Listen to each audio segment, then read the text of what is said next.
You're listening to Choose FI Radio. The blueprint for financial independence lives here.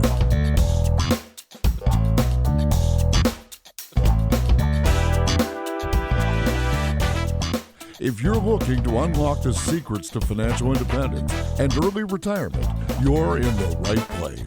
Stay tuned and join a community of like-minded people who are getting off the hamster wheel and taking control of their lives in the pursuit of financial independence. Choose FI, your home for financial independence online.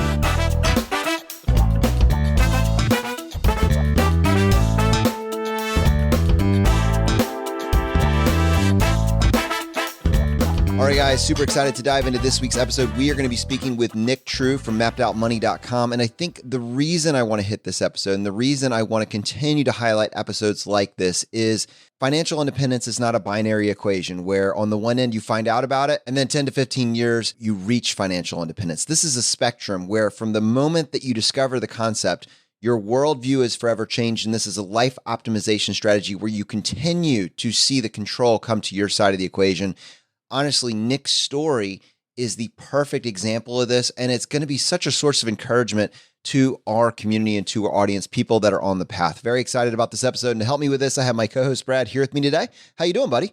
Hey, Jonathan, I'm doing quite well. And yeah, we had the good fortune of meeting Nick down in Florida this year at Camp Phi, and just a really interesting guy, gave an amazing presentation, and we knew immediately that we needed to have him on the show for sure. And to your point, it's not binary. And I think Nick is going to show that perfectly. He's also going to talk about what financial health means to him. I read a bunch of his articles and I was just blown away. So with that, Nick, welcome to the podcast. Thanks so much for having me, guys. I am ecstatic to be on here with you. So Nick, I think for our audience, a great place to start would be just give us a sense of what your life looks like now. Like, what are you and your wife doing? So right this minute, we are currently in Northeast Alabama, and we live in a 2007 27-foot Airstream travel trailer. We moved into this about a couple years ago, and it's me, my wife, and we have 2 cats and 2 dogs that live in here with us. That's kind of our living situation. And then we have, over the course of the last couple of years, transitioned to working remotely so that we can travel.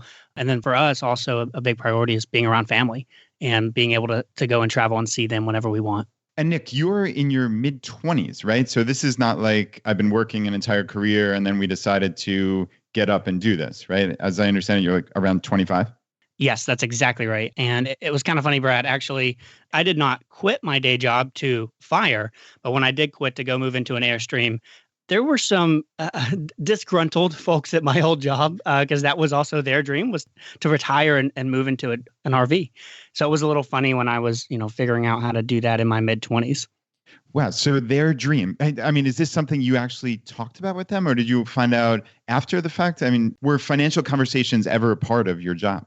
There was one guy that I worked very closely with, and we talked a lot about finance because over the course of the years, he just kind of learned that I was really into it, but I couldn't let everybody know my game plan because I needed the job for a while.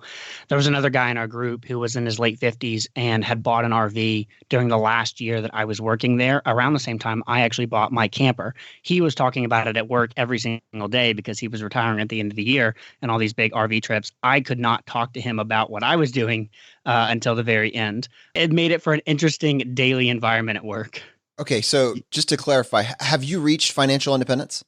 No, we have not. Okay. And we're still probably a good ways from it. All right, so I just want to put myself in the shoes of a listener, like maybe even myself. Oh man, one of these days, once I'm at the point where I don't need to worry about money anymore, I want to go travel around the country. I want to be freed up to go on these adventures. I want to do. I have this list. But you just did it. Yes.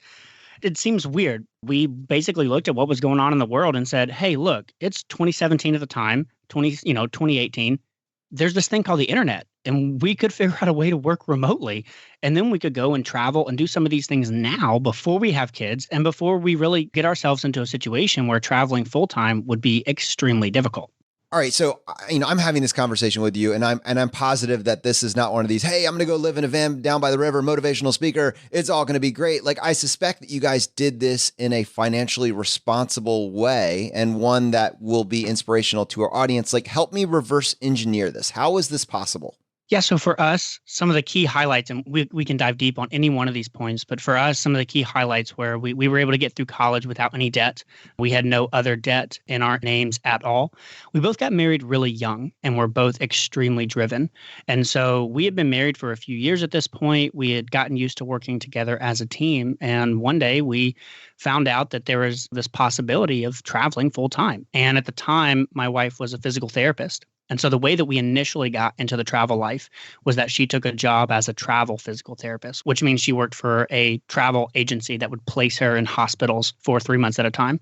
In the meantime, I started building up a freelance business on the side of my day job so that we could eventually do that full time and work 100% remotely. So the way we initially got into the travel life was literally just transitioning our full-time income to a way that allows us to do it remotely. And then once we were able to do that, well, then it doesn't matter if we live in Tennessee or an RV or wherever we live. As long as we can get internet access, that was kind of our main driver. And you do have every possibility in the world then, right? Of where do you want to live? How do you want to live, et cetera. How did you guys pick an Airstream trailer? Was this a dream of yours and your wife's for years and years? Like, I mean, how do you settle on that? Yeah, so we are both really into like outdoors and travel and seeing new places. Our very first date, we went on a hike and then went swimming at this Blue Hole area up in Tennessee. Like we're both kind of geared that way. And so the camping life was always really appealing to us. And then when we finally started looking at specific RVs, we had 4 pets. We knew we didn't want something that drove itself in case the engine broke down. Then all of a sudden we were needing to find a hotel room for us and the pets. So we quickly settled on towing whatever it was we were going to get. And then honestly, the route that we went with the Airstream was partly a financial choice in terms of they hold their value, and then partly purely just because those are the ones we love and made financial sense and we were able to afford it. And so that's what we went with. So we were able to afford it. There's like several pieces to your financial story that I want to explore a little bit more closely, just so our audience understands. The first one is going back before the Airstream. College. You said that you and your wife graduated debt free. I mean, I'm not totally in one of these situations where it's like, how is that possible? But I think at the same time, what I'm asking is, how is that possible, right? Is there anything there for our audience? Yeah. So, I do want to be upfront and say, both my wife and I are extremely blessed in terms of our parents. And we just grew up in good homes that gave us a lot of wisdom and gave us a lot of, I would say, just like help from a parenting standpoint and raising us to both extremely value hard work and how that translates to success in school and success with finance later on. My wife and I both got a little bit of kickstart, but it was very minuscule as we were heading into college because we both ended up with full rides. And then I was actually able to get $30,000 in scholarships over and above the cost of college that went directly into my bank account over the course of those 4 years. Going to college for profit. It's a winning strategy. That's exactly right. I recommend if you're going to go to college, try to go for profit if at all possible. As far as actionable takeaways, for the readers or for the listeners, the main things we did that helped us was we worked our absolute faces off in high school before we even knew each other. Both of us came out of high school with stellar grades. Is that a 4.0, 4.5? Like, what does stellar grades mean? Yeah, 4.0 for both our high schools. Okay. And then we both chose the same exact college. Again, we met in college, so we didn't know each other, but it was a low-cost in-state school. So which college was this? The University of Tennessee at Chattanooga. So it's like a sister school to the University of Tennessee. So it's a very small kind of local state school, like 12,000 students. And we both got into their honors program there, which had quote unquote a full ride. Now, in addition to that, what a lot of people don't know is that once you get into college, especially if you're in the STEM fields and a handful of others, so I majored in mechanical engineering, there are scholarships available at every single year. And the vast majority of people either don't know about them or don't apply for them. It's funny, like, guys, I was applying for 20 to 30 scholarships every single winter break because almost all the dates were due in January and February. So over break, when all my friends were chilling, I was writing essays for new scholarships. I was trying to get my friends to apply for them. Like, I wasn't hoarding. Like, I was telling all my buddies who were making good grades, like, hey, you should apply for this. Hey, you should apply for this. And there were a couple scholarships that I got that they were giving away 4, and there were like 3 of us who applied. So that's what I did. I applied for 20 to 30 scholarships every single year. And then I maintained killer grades in college as well. Now, my wife, on the other hand, going back to us both being strategic, she chose UTC in part because of the low state in school, but also in part because they had a graduate program in physical therapy, which is what she was going for. And so she made a conscious decision that she's going to go to undergrad at the same place that she wanted to go to grad school. And what that allowed her to do was to get in really good with the professors, land an assistantship during her undergrad. And that assistantship was able to be carried over through graduate school because she was awesome and the best assistant they had ever had. And that covered half of her graduate school. And then when I made the 30 grand over and above my undergrad, we were able to take that money and pay cash for the rest of her grad school. So that's kind of how we were able to make it through. That is amazing. So you took that 30 grand and basically she walked away with her master's and ready to be a physical therapist. You had your undergrad paid for. So that's a master's and 2 undergrad degrees for $0 in debt, right? That's exactly right. That's amazing. So just real quick, you guys got full merit scholarships. You were in the honors program at a state school. Like, I assume, therefore, that would translate to, okay, we did really well in high school. We possibly could have gotten into Ivy Leagues or other elite schools.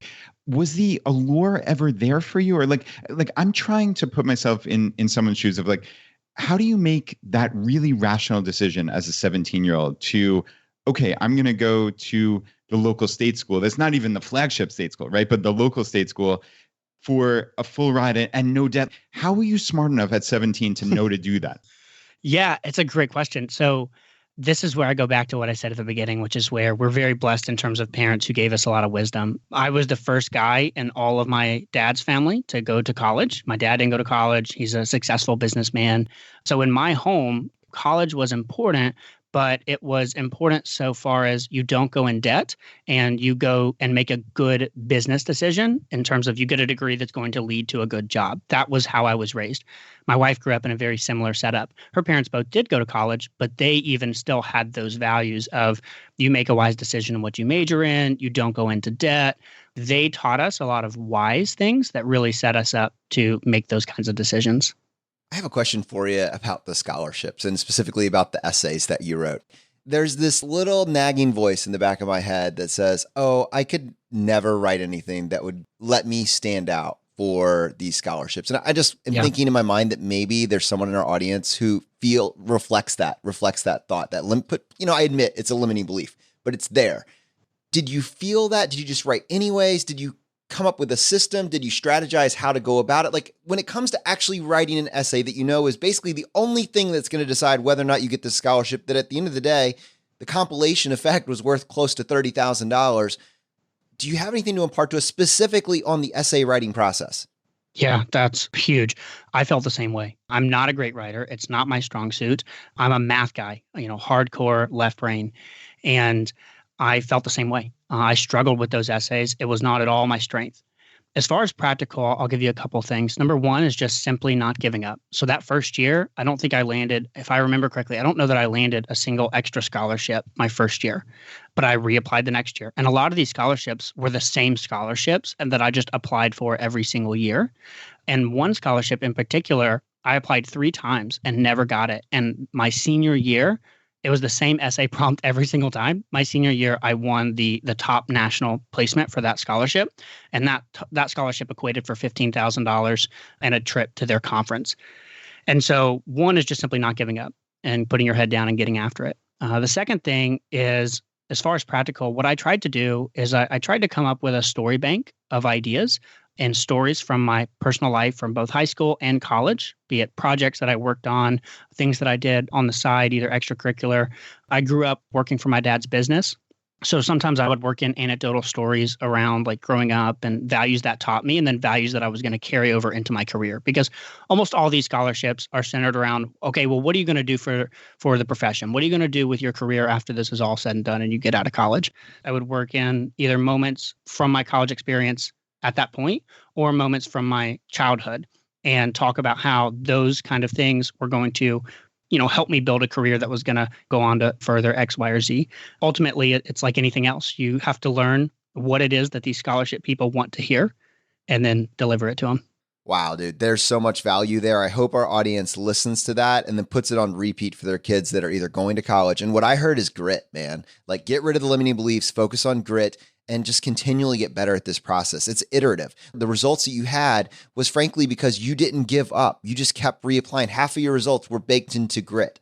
So a lot there. I appreciate you sharing with us. The next piece that I want to focus on in terms of this college is this concept that was first introduced to me by Robert Farrington, who writes over at the College Investor. And he said verbatim, our generation, speaking about millennials, are the most overeducated, underexperienced generation in history. And the reason I bring that up is because what it comes down to in many cases is not so much the college degree as it is the first job, getting that first job. And I'm curious for you, going from college to that first job, was there any lessons that you learned along the way that you could impart to our audience?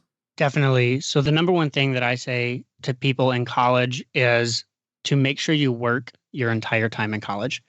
I stand by that belief. There was only one semester that I didn't have some sort of income source where I was working.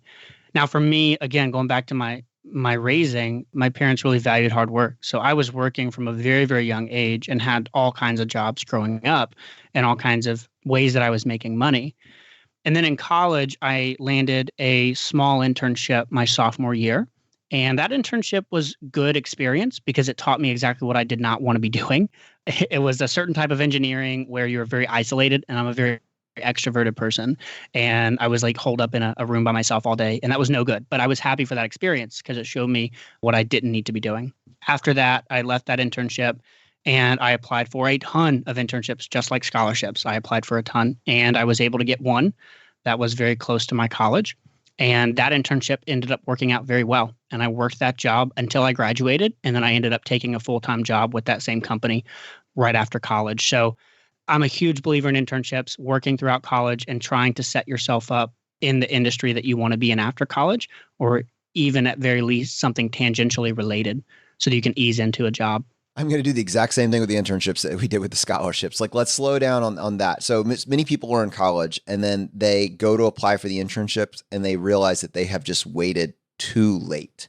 They just weren't aware of the timing. They're doing the research too late. They're behind the 8 ball and everything just kind of gets kicked back. And then it's a lackluster effort. Knowing what you know now and having gone through the application process, what does it look like to do this perfectly, to go into college with a game plan? I'm going to get an internship. This is how I'm going to prepare myself for that. Do you have any thoughts on that?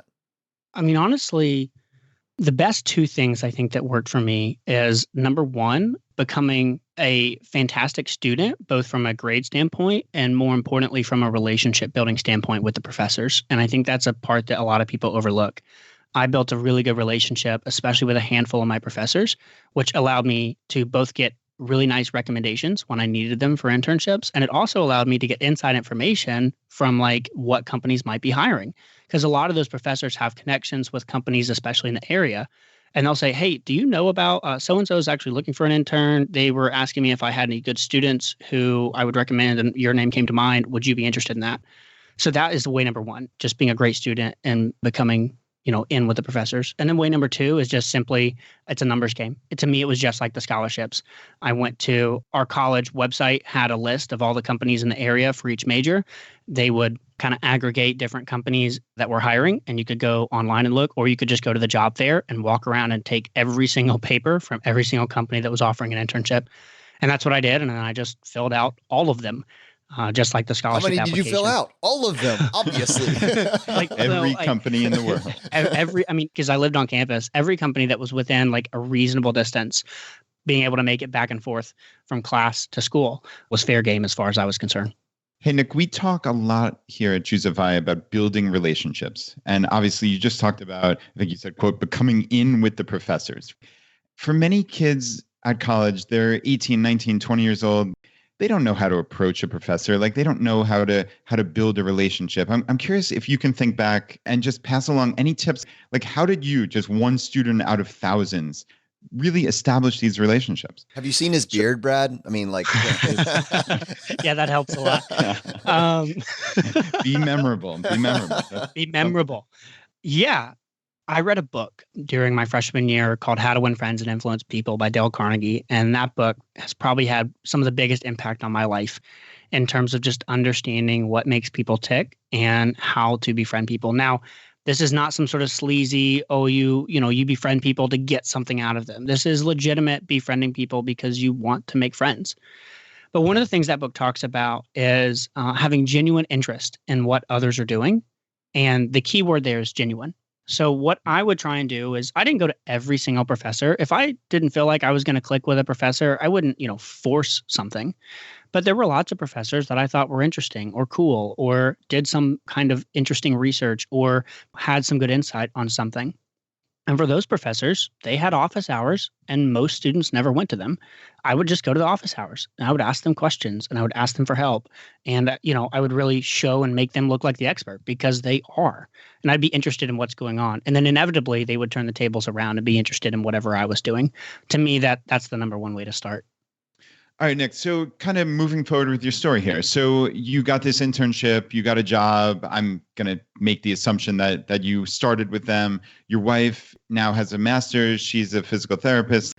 Where are you now? So I'm trying to figure out the math of this, right? Like you're 25. I'm assuming you graduated college 21, 22. How do we get from here to there? Yeah, so maybe an interesting piece is that my wife and I got married young, like I said earlier. So I was 20 years old when we got married, and my wife is 2.5 years older than me.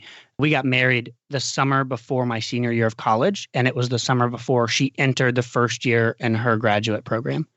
Our actual first year of marriage, we were both in college, and I was working as an intern. And, before you ask, was that a wise financial decision? So we had saved up money at that point, and we had what I like to call a burn rate. And we basically knew that we had enough money in savings that between that and the little bit I was making as an intern, we could last until I graduated college, which was about 10 months. I'm curious because you're in college and you get married in college. So you go from being a dependent where your parents' assets are being looked at with the EFC and the FAFSA and all that stuff to now a married couple in college. Did that change your financial aid equation at all that final year?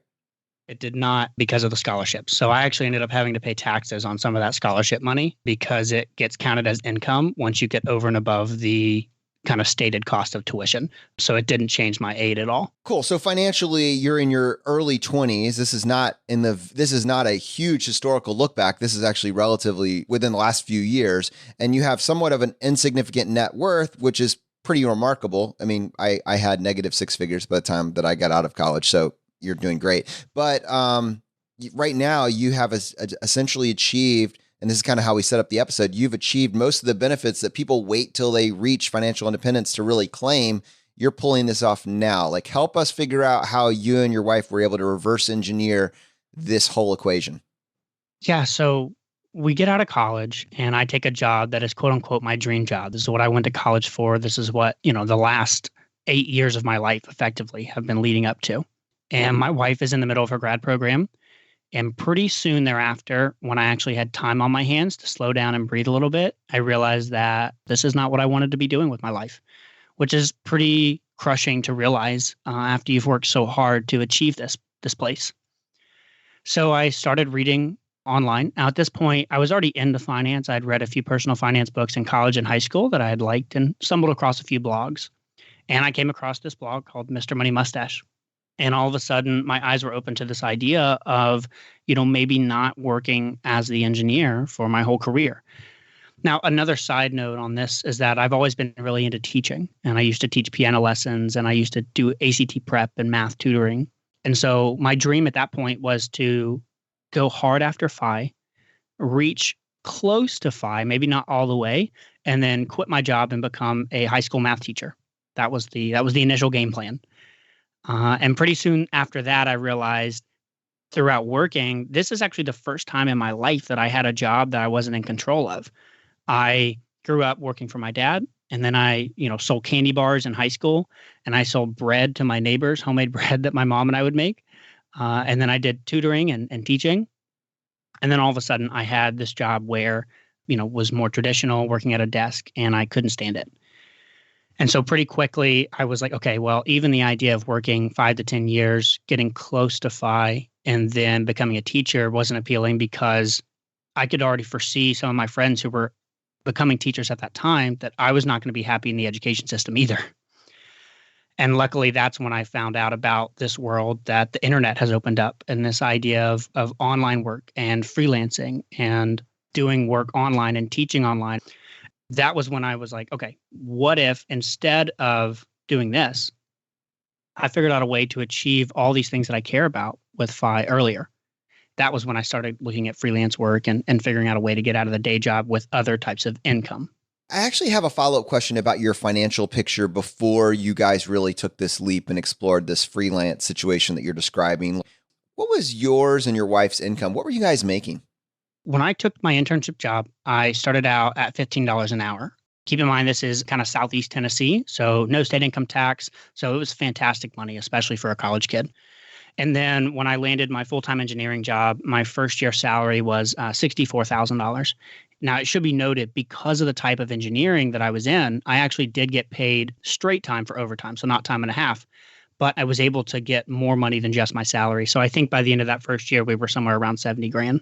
So you guys are making $70,000 and now you're starting to look for, is there a way that I can realign my income that will give me location independence? And I think at the beginning of the episode, you talked about how your wife already was able to do the equivalent of locum tenens. I think, and if you're a physician, it may have a different name if you're in PT, but you're basically able to be a traveling PT and work for 3 to 4, maybe even longer terms in different areas of the country. I know we've had Jared from Fifth Wheel PT also describe a similar situation, and that it's an awesome vehicle. But your current situation, you couldn't do engineering remotely. So when you say freelancing, tell us a little bit more about what you had in mind freelancing, because I would imagine it's going to be a little bit of a challenge on day one to replace close to $60,000 or $70,000 of engineering income.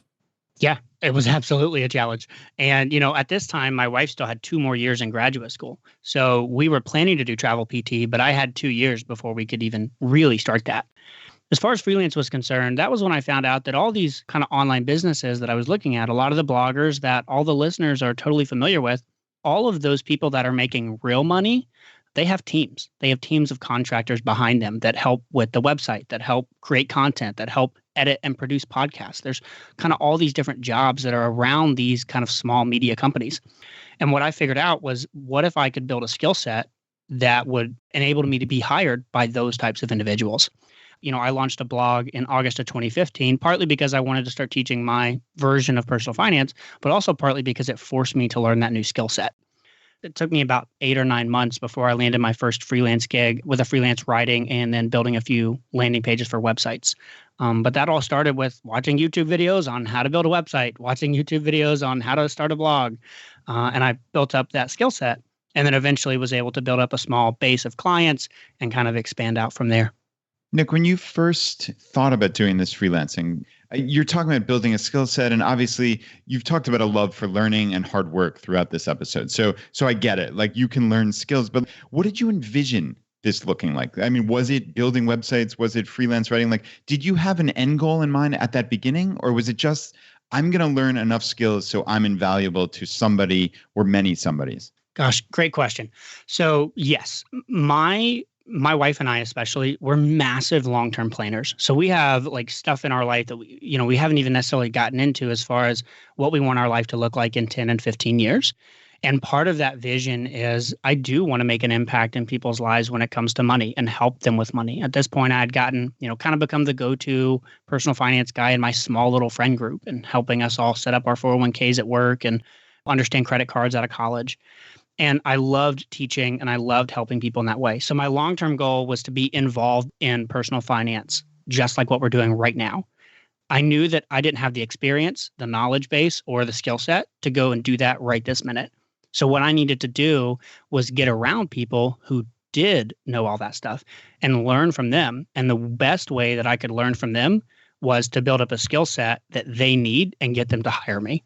For instance, now I'm part of the FinCon team, which is what a lot of people listening may or may not know about. But FinCon is just a big media conference for people like you guys, podcasters who talk about money. And one of my freelance clients now is working with that team and getting experience being around those types of people. And that all was because my long-term goal is to help make an impact in personal finance.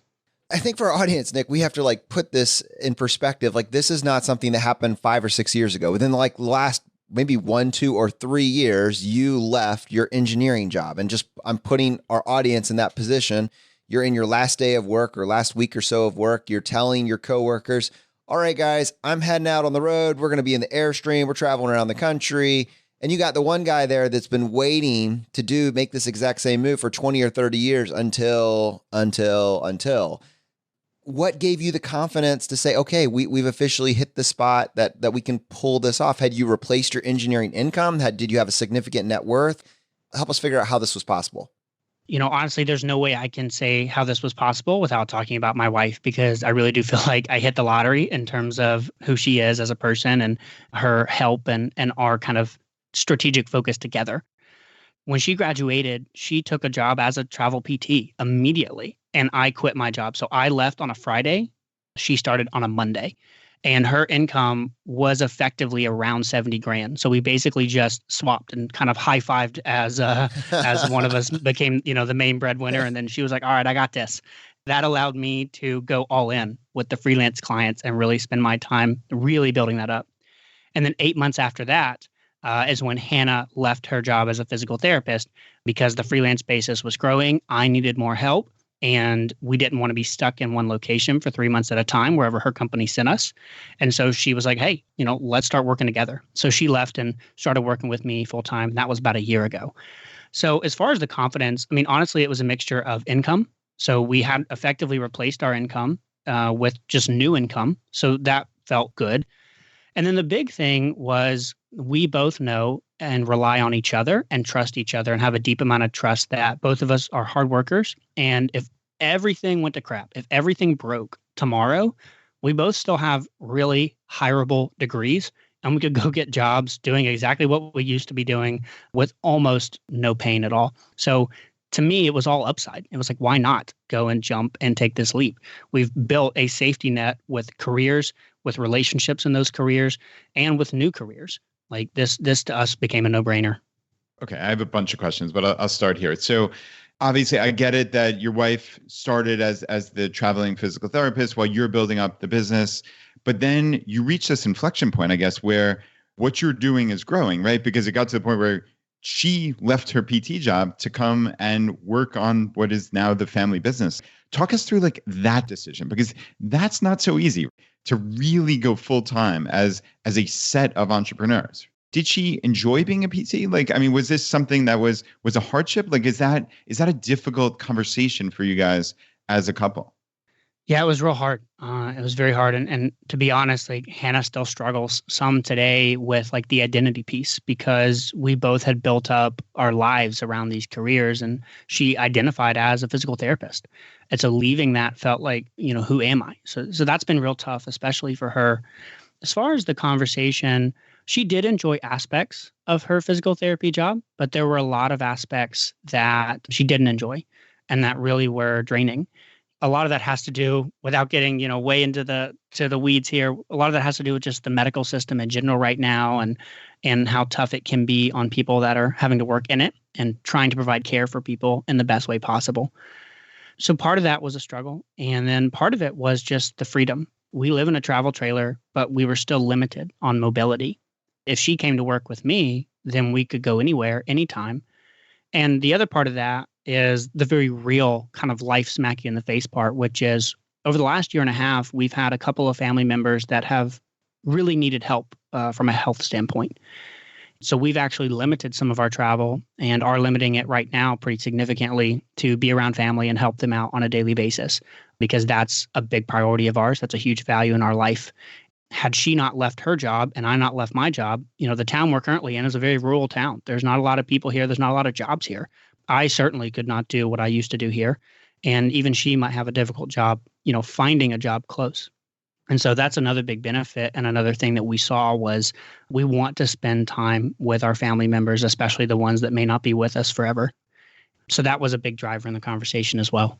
So Nick, you're obviously talking about priorities and values in life. Clearly, you guys prioritize family. And it's wonderful that you have the flexibility to be able to do that. And you said before, a quote, all these things I care about. Like when you're talking about making that decision to leave your jobs and pursue all of these things I care about. And I'm curious if you've had time to internalize and really think about your values and what you want your life to look like, and how this newfound life that you guys have taken and chosen, how that helps you get there.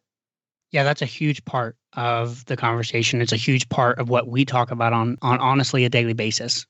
So for us, a couple of big things is that in our old jobs, we spent a lot of time looking around at the people that were in the career paths that were 20 and 30 years ahead of us, looking at their life and going, that's not the life that we want. And that was very eye-opening right out of college. And then that led us to going, okay, well, what is the life that we want? If that's not it, what does that look like? And for us, when we really sat down and thought about it, relationships with our loved ones is top priority.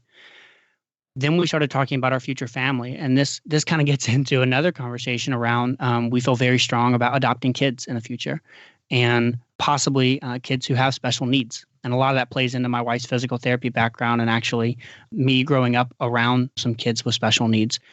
And so we feel strongly about those sorts of things. Another big desire for us is we feel very strongly about having pets, and pets are very big in our life. And so having 4 pets in an apartment was a no-no, but 4 pets in our Airstream, we can do that. So we made a list of all kind of these big values in our life. And that's when we started looking and saying, okay, how can we start working towards these values now? Some of the values we've already got, like the freedom and flexibility, the doing meaningful work, which is a huge priority for us, feeling like I'm doing things that make an impact.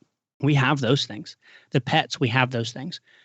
The adoption piece, the other family pieces, those are things that are going to come over the course of the next 5 to 10 years. And what we know is we have, estimated amounts of money that we want set aside for that to feel safe and secure before we make those decisions. We have estimated other goals around, like, do we want to own a house by then? Do we want to actually, have rental property by then? Is one thing we're looking at. So we kind of have a lot of different ideas of ways that we would like to prepare for some of these bigger things. And what our life right now does is it gives us the extreme flexibility to both control our spending, because travel full time is very controllable. It's not cheap necessarily, but you can do it cheaper if you travel slower and control what you're doing. And then income, we are able to work for our own and scale up income a lot quicker than we could in a traditional career path. That's the ideal anyways, which is also going to help us, set up for some of those future big priorities. Yeah, Nick, that's amazing. As you're describing this, I'm just like feeling this integrated team that you and your wife are. How do you guys talk about this? So many couples out there struggle to talk about finances, to talk about the big things in life. And it seems like you guys have hit on it. What does this practically look like on a weekly, monthly, whatever, yearly basis? Man, that's hard. The first couple of years of our marriage, even though we were quote unquote a good team in some ways, and they were tough. And we actually really struggled to get on the same page, especially financially, for the first couple of years and having different priorities.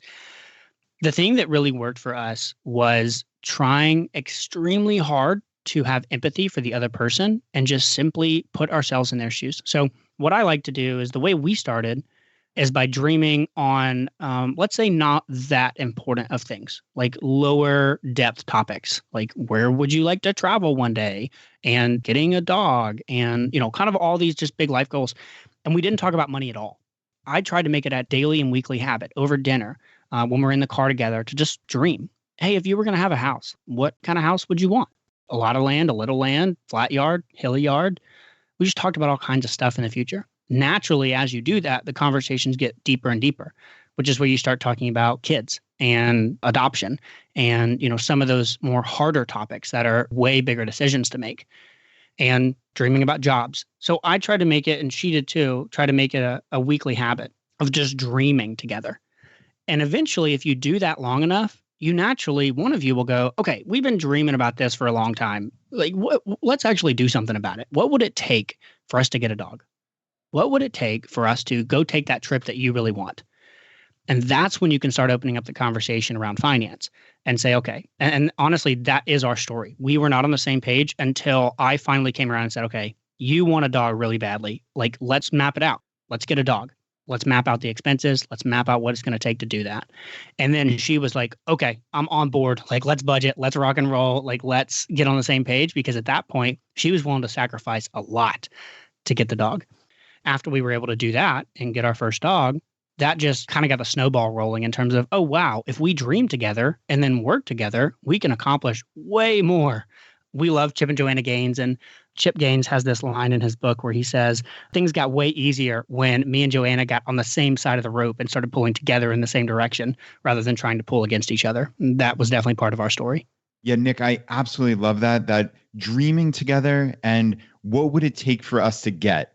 It reminds me of something I read way back when in the 4-Hour Workweek. I think Tim Ferriss called it dreamlining. And it was exactly that. It was setting concrete goals for what seems like dreams. But when you actually break it down into a stepwise process, it's not that hard. It's not that unimaginable.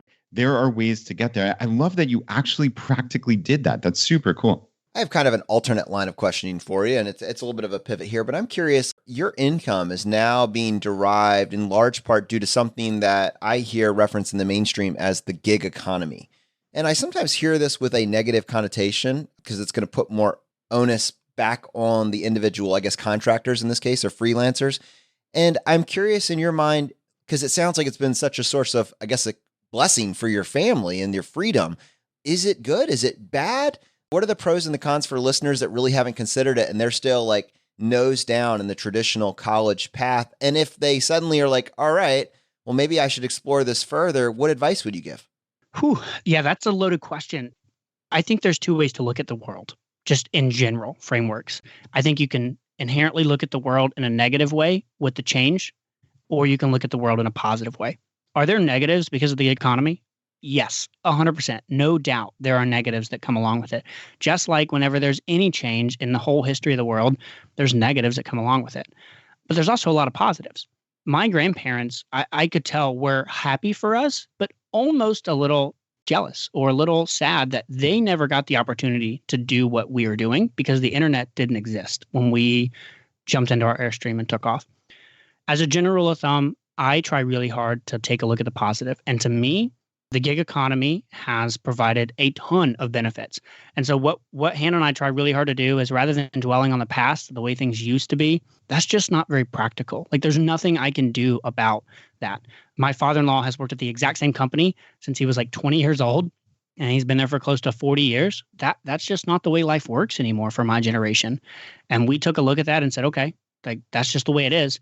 Now, how can we take advantage of the way things are to really live the best life possible? So I think for us, it's a certain mindset and a skew. I think there's positives and negatives, just like there are to most things. I just choose to focus on the positives. I love that, man. I mean, essentially, is the glass empty or half full? I don't know, but there's wine in it, so we're okay. Exactly. All right. I want to take what you did with the scholarships and what you did with the internships, and I want to apply that mental framework to someone that is considering embracing this idea of the gig economy. What can someone do to set themselves up to thrive if this is the new reality? And I believe that it is. I think the number one thing anybody can do, which sounds like a gimmicky answer, but I'm serious here, is to spend some real time on self-awareness. That means taking personality tests. That means taking StrengthsFinder tests. Figure out what you're good at and what you excel at, and then try and map that as best as possible to jobs that are in the gig economy. As an example, I knew just from a self-awareness piece that I'm a strong learner and I can teach myself just about anything given enough time.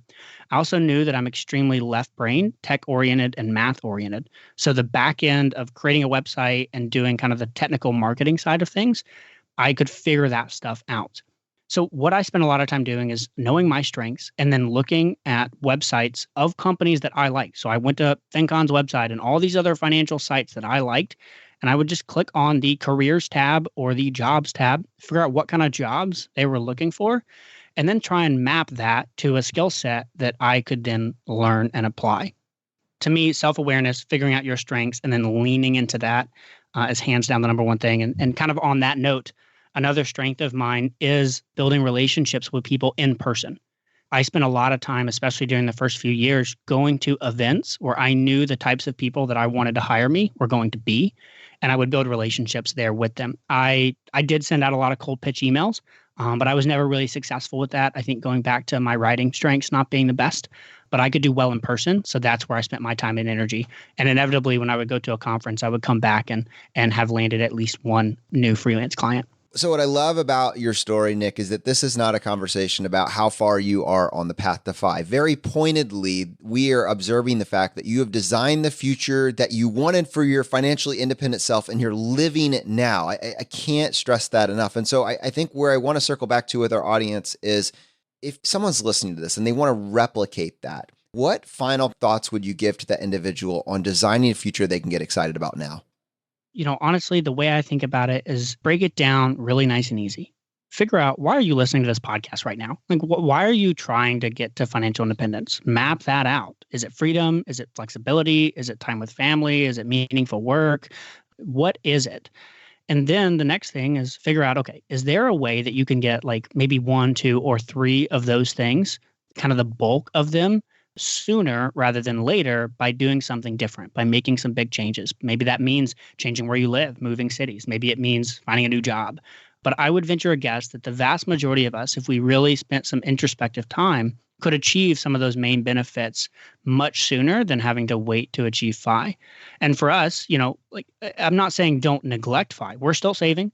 We're still, we're looking at buying a rental property next year and trying to, maintain and build wealth. But our FI, the FI faster, that's not our story. We're looking to hit FI hopefully by 50 and do meaningful work along the way. Still plan for it, but I want to enjoy the journey along the way. Wow, Nick, I love your story and I love this life that you've created for yourself. If people want to connect with you and connect with your content, what is the best way for someone to find out more about what you're doing? Yeah, the best thing to do is probably just go to YouTube and type in Mapped Out Money or type in Nick True, and that'll pull up our channel. We do have a website, mappedoutmoney.com, but YouTube's definitely our home base.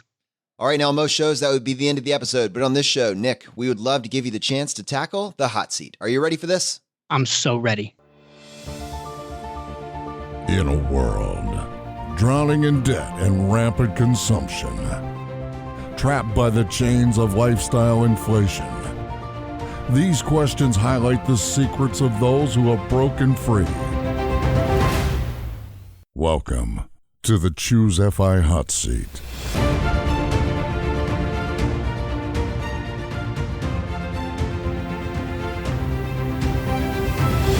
All right, Nick, question number 1, your favorite blog that's not your own? Definitely Wait But Why. It's my most favorite blog on the internet ever. If I had to give a finance one, it would be Afford Anything by Paula Pant, who coincidentally is also a massive Wait But Why fan. She is indeed. Any particular articles jump out we can put in the show notes? Yeah, my favorite one on Wait But Why would be The Tail End, which is all about kind of the last days. And he goes through and starts off with, I only have this many years left in my life, so this is the number of times I'm probably going to eat tacos. And he draws up graphs. And it starts off light. And then by the end, he's talking about the number of times he has left with his parents. And you're just like, ooh. And it really hits you in the gut and makes you think a lot. Yeah, I think my wife looked at those boxes and determined that I had run out of boxes for Taco Bell. I don't know. Oh. All right, question number 2, your favorite article of all time. Now, this can be one that you wrote or someone else's. Paula Pant's article on Minding the Gap, where she really lays out like, look, let's be frugal, let's minimize our expenses, but let's also not neglect income and getting that gap as wide as possible. I just like that 2-pronged approach. I think sometimes in personal finance, we lean too heavy to one way or the other. And I really like her perspective on both. Completely agree. And it is a fantastic article. All right, question number 3, your favorite life hack? So recently, I have been tracking and budgeting my time just like I have my money for the last, however long. And I don't know why it just dawned on me a couple months ago when I read a book about this. And I was like, yeah, I should probably be budgeting my time just like I budget my money. So the last 2 months have been great in terms of just productivity and making sure I'm really using my time in the best way possible for my day. So that's my favorite thing right now. You know what's funny about that? I think Brad breaks out into cold sweats as a former accountant anytime he hears the word tracking your time. But for me, I have a little bit of trouble really focusing on Choose FI related work in an efficient manner. So I find that by not necessarily with my leisure time, but with my work time, when I'm trying to edit a podcast or do anything like that, it does help me just to keep an eye on how much I'm actually putting into something. And I found that useful as well. So I can't say that my time tracker encompasses all 24 hours a day, but it does give me a pretty good sense of how much time I'm putting into a work related project. So Nick, I'm actually curious, like on a practical basis, like what this budgeting time looks like. Like, are you talking about batching and doing that kind of thing? Or is it just merely by tracking, you get a better sense of of where your time is, and then you can look at priorities? Yeah, so just like budgeting with money, I always tell people to start with tracking and then we can move into budgeting later. So when I first started, I was using an app, just a free tool online called Toggle, and I would just hit that every time I was switching to a new task and, let that kind of rack up. And I would even track, like, if I get sucked into a YouTube spiral, I would go back and edit, be like, okay, I got sucked into YouTube for 45 minutes. And so I would just track. And then over time, I've started using Toggle in conjunction with my Google Calendar to try and create those batch blocks and really be more efficient. So it's kind of a combo now. So I use Toggle as well, but I haven't made the bridge. I'll have to pick your brain on how to implement the Google Calendar into that. Yeah, that sounds good. All right. Question number 4, your biggest financial mistake. My biggest one would be letting unexpected expenses control me. We've had a lot of fights in our marriage that the root of the issue has been something unexpected happened in our budget, and I freaked out. And I'm a massive planner, and I don't like unplanned things. So that was definitely the biggest, is really letting those things railroad me and just let my emotions take over. To compensate for that these days, one, I've just learned that, hey, you know what? Life is unexpected sometimes, and to take a chill pill. And then the second thing is, from a practical standpoint, we work in a nice, healthy, unexpected expenses category monthly so that it makes me feel at ease whenever something does come up. Sounds like you're saying your biggest financial mistake is not discovering the chill pill sooner. That's exactly right. That's exactly right. I read a really interesting article on your site, actually, about financial health and how you kind of maybe ruin your entire honeymoon because of this. Yeah, that's exactly right. We fought for 3 days straight on our cruise. And I used to be very embarrassed to tell this story because it, just makes me look like a complete jerk, which I was. But long story short, I didn't realize that cruises come along with a lot of expenses. It's not a one and done kind of thing. And so we got on the boat, and all of a sudden we had all these extra things going on, and I freaked. And, we're early in our marriage. I'm 20 years old. We don't have that much money. And so a couple $100 for a few extra things, did feel like a lot. I let that control me, and I let that, go into fun suck, Nick. And man, the next 3 days were pretty miserable. We fought the whole time, and I look back on that. I'm not proud of that time, but we learned a lot, and our marriage is a lot stronger now because of it. I feel like Fun Suck Nick is like a meme that will forever live on the internet somewhere. I don't know. I'm going to look for it after this episode. All right. Question number 5, the advice you would give your younger self. Yeah. So this actually kind of goes along with that, which is learning empathy and selflessness earlier. So in high school, especially, I was really black and white and had almost no empathy for anyone ever. It was very hard-nosed. And then when I read that book, How to Win Friends and Influence People, I really started learning the value of empathy and putting myself in other people's shoes. And obviously that's been a major part of our marriage, is trying to understand each other. So man, if I could get people to understand empathy as early as possible, that'd be the best. I tell you, I read that book that you've talked about a decade ago, but just because of this episode, I'm thinking I need to go check it out from the library again.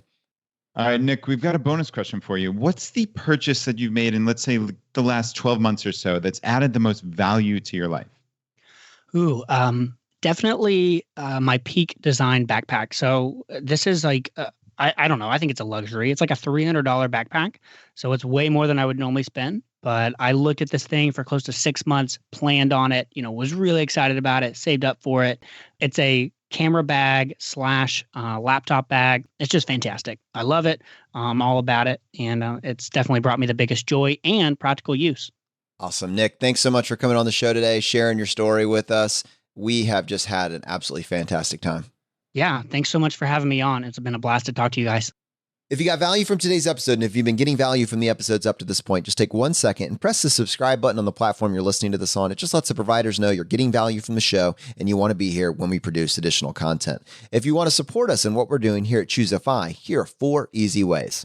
1, leave us an iTunes review. To do that, just go to ChooseFI.com/iTunes. 2, use our page to sign up for travel credit cards. If you want to travel the world with miles and points instead of your hard-earned dollars, then just go to ChooseFI.com/cards and get started today. 3, if you're working on the milestones of FI, set up a personal capital account to track your progress and use our affiliate link. It's completely free, and just go to ChooseFI.com/PC. P as in Paul, C as in cat. And 4, and most importantly, find your friends, coworkers, and family members who might be open to this message and tell them about the podcast. Have them start with episode 100. It is a fantastic starting place. All right, my friends, the fire is spreading. We'll see you next time as we continue to go down the road less traveled. You've been listening to Choose FI Radio Podcast, where we help middle-class America build wealth, one life hack at a time.